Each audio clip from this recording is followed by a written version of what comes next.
Dans cet exercice, on vous a dessiné la représentation graphique ici d'une fonction f. Vous avez la définition de la fonction f ici, et on va s'interroger, on va essayer de comprendre pourquoi la courbe qui est dessinée ici, elle est comprise entre la droite d'équation y égale 1 et la droite d'équation y égale moins 1. L'intérêt ici est de réinvestir les connaissances sur les fonctions du second degré, en particulier l'étude de signes d'un trinôme. Donc si vous ne savez pas très bien déterminer le signe d'un trinôme, je vous conseille, avant de faire cet exercice, d'aller regarder les vidéos de la chaîne sur l'étude du signe d'un trinôme ou encore sur les inéquations. Et puis, pour ceux qui sont plus à l'aise, eh bien, vous pouvez dès à présent chercher cet exercice. Donc appuyez sur pause, cherchez-le bien et rendez-vous tout de suite après pour la correction. Bien, on passe maintenant à la correction de l'exercice. Donc première question, pourquoi f est-elle définie sur R? Alors pour répondre à cette question, il faut déjà bien la comprendre. Qu'est-ce que ça veut dire qu'une fonction est définie sur R tout entier? Eh bien cela signifie que n'importe quel nombre réel admet une image. Alors pourquoi un nombre x ici ne pourrait pas avoir d'image par la fonction f? Dès que vous avez ici une fonction qui est définie avec un quotient, eh bien, il faut toujours se poser la question, est-ce que le dénominateur ici peut s'annuler? Parce que si le dénominateur s'annule, on a un problème. Vous savez qu'il n'est pas possible de diviser par 0. Un quotient avec pour dénominateur 0, ça n'existe pas. Donc dès qu'on vous pose une question sur l'ensemble de définition d'une fonction, et dès que vous avez une fonction qui est définie avec un quotient, vous devez regarder si le dénominateur peut s'annuler.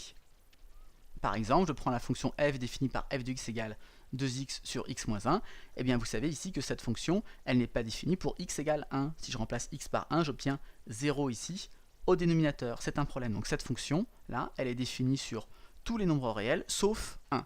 Donc maintenant, tout ce qui reste à regarder maintenant, comme on vous demande de démontrer que la fonction, elle est définie sur R tout entier, c'est de démontrer que le trinôme ici qui est au dénominateur, il ne s'annule jamais.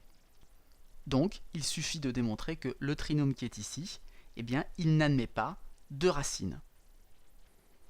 Donc, c'est ce que j'ai écrit ici. F est défini sur R si et seulement si, pour tout réel x, on a donc le dénominateur qui est différent de 0.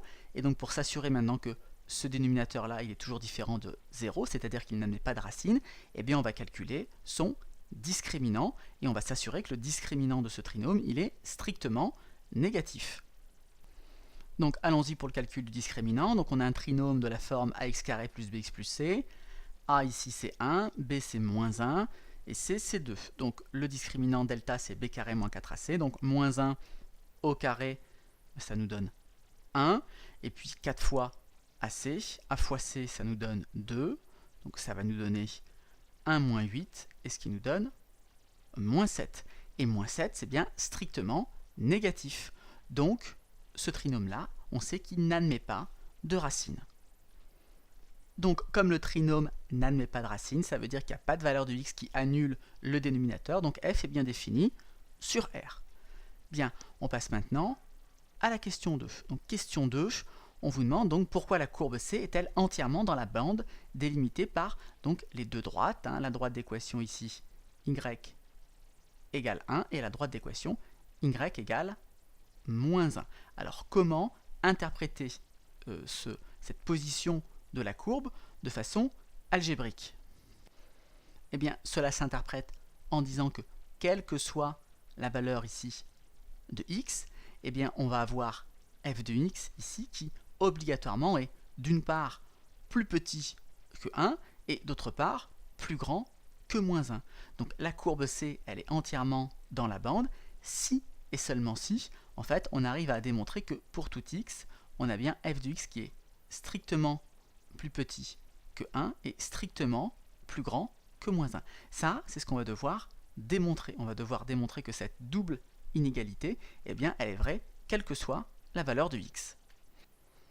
Donc c'est ce que j'ai écrit ici, C est entièrement dans la bande, si et seulement si, on a pour tout réel x la double inégalité suivante, et donc j'ai remplacé f de x par son expression. Donc maintenant la question c'est comment arriver à démontrer cette double inégalité.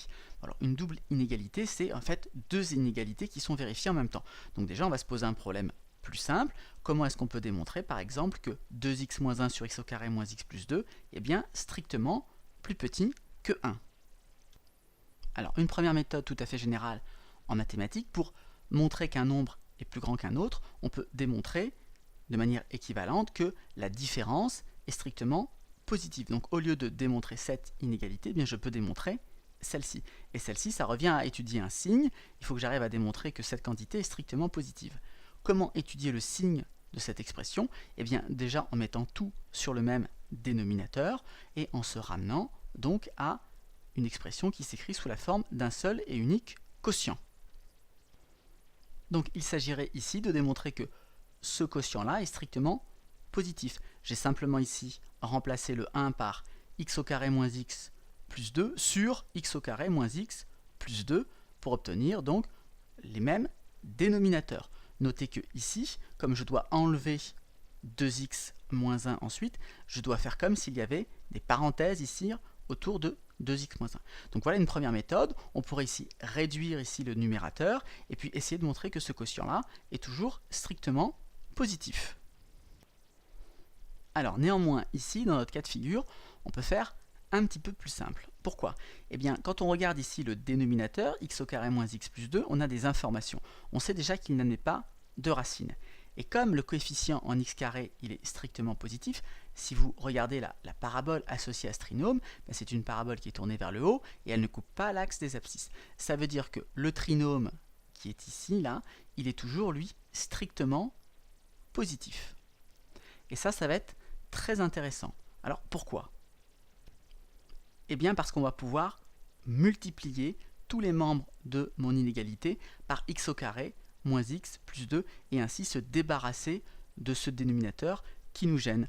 En règle générale, avec les inégalités, eh bien vous savez qu'on peut multiplier de chaque côté par un même nombre, mais il faut connaître son signe. Il faut savoir s'il est strictement positif ou strictement négatif.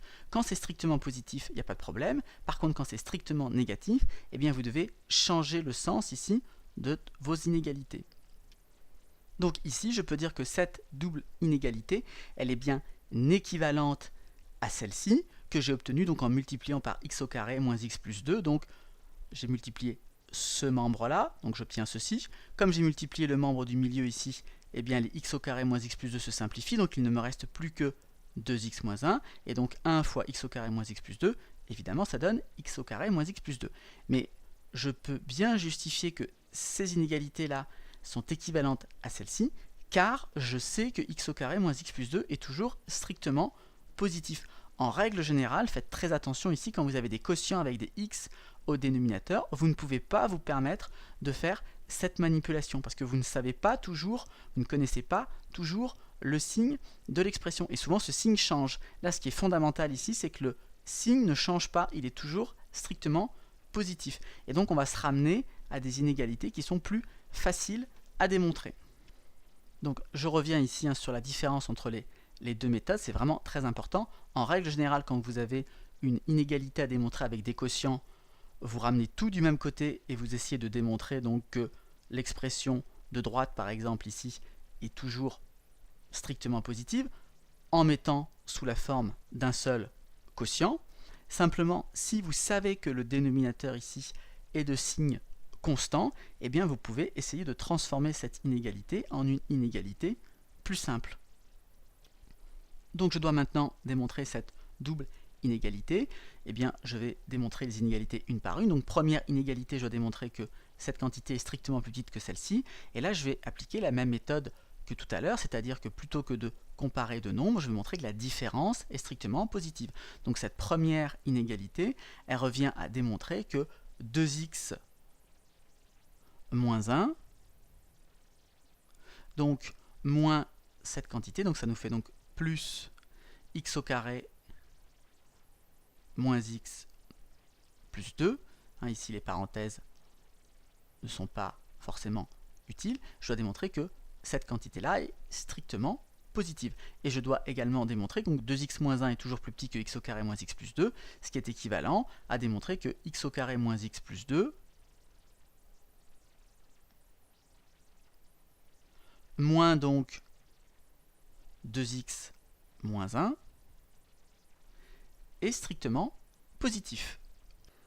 Donc je vais réduire maintenant à chaque fois les membres ici. Donc je vais avoir x au carré pour la première inégalité. Donc 2x et moins x, ça me donne x. Et moins 1 plus 2, ça donne plus 1. Et pour la deuxième, donc je dois avoir x au carré, moins x, moins 2x, ça nous fait moins 3x. Et ensuite, je vais avoir le plus 2, moins 1. Donc moins 1, ça va faire plus 1, plus 1, plus 2, plus 3. Et bien donc, maintenant, je dois démontrer que ces deux trinômes ici sont strictement positifs. Je dois bien démontrer que les deux conditions sont réalisées.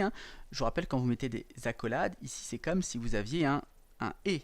Donc, encore une fois, si j'ai mis le symbole équivalent ici, c'est que cette double inégalité, elle est équivalente à cette inégalité-là et celle-ci. Bon, et bien pour démontrer que des trinômes sont strictement positifs, on l'a déjà fait tout à l'heure. Comme les coefficients en x carré sont strictement positifs, ça veut dire qu'on a des paraboles ici associées qui ont cette allure-là. Et donc tout ce qu'il faut démontrer, c'est qu'elles sont toujours au-dessus de l'axe des abscisses. Donc il suffit de démontrer que ces trinômes n'ont pas de racine, c'est-à-dire que leur discriminant est strictement négatif. Alors on peut le vérifier rapidement. Je vais appeler delta 1 et delta 2 les deux discriminants ici. Donc pour le premier, on a b qui vaut 1, donc ça me fait b au carré, ça fait 1, moins 4ac, donc j'ai mon a et j'ai mon c qui sont tous deux égaux à 1, donc ça me fait moins 4 fois 1 fois 1, donc 1 moins 4, ça nous donne moins 3, et ça c'est bien strictement négatif. Pour le deuxième discriminant, on obtient moins 3 au carré, ça me fait 9, moins 4 fois mon produit a par c, ça fait 1 fois 3, donc ça fait 9 moins 4 fois 3, et bien 9 moins 12, ça fait aussi moins 3, et c'est aussi strictement négatif. Donc les discriminants ici sont strictement négatifs, donc ces trinômes n'ont pas de racine, ils ont un coefficient en x carré positif, donc ils sont strictement positifs. Donc c'est ce que j'ai justifié ici, nos deux trinômes ont des discriminants strictement négatifs, donc ils n'ont pas de racine, des coefficients en x carré positifs, donc ils sont strictement positifs.